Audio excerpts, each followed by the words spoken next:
Je suis une terrible sorcière qui continue à effrayer les petits et les grands de l'île de la Réunion. Je suis née esclave.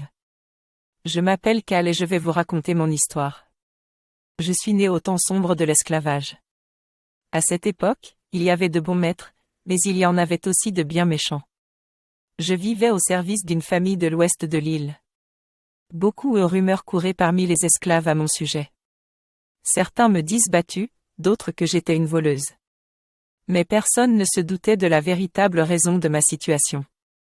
Je vivais chaîne aux chevilles pour ne pas m'éloigner de mon maître. Celui-ci. Ce vieillard bedonnant et méchant, servait de moi pour s'assouvir sexuellement. Ma condition était pire que celle d'un animal.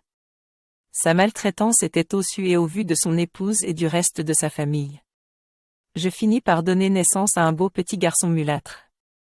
Malheureusement mon fils m'a été volé par mon maître lui-même et vendu à un autre propriétaire. C'était hélas une chose courante en ce temps-là, un esclave était comme un meuble, un animal, on en faisait ce qu'on en voulait. Folle de chagrin, mes cheveux devenirent blancs en une nuit. Dans les jours qui suivent, je disparus de la propriété.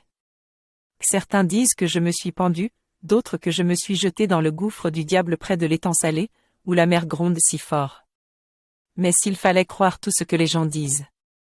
À cette époque, les voyageurs commencèrent à rapporter d'étranges phénomènes, quand ils s'étaient laissés surprendre par la nuit, dans l'ouest, ils entendaient comme une voix, ou alors ils apercevaient des lumières dans la montagne, certains affirmaient même qu'ils avaient vu une vieille femme noire, au détour du chemin.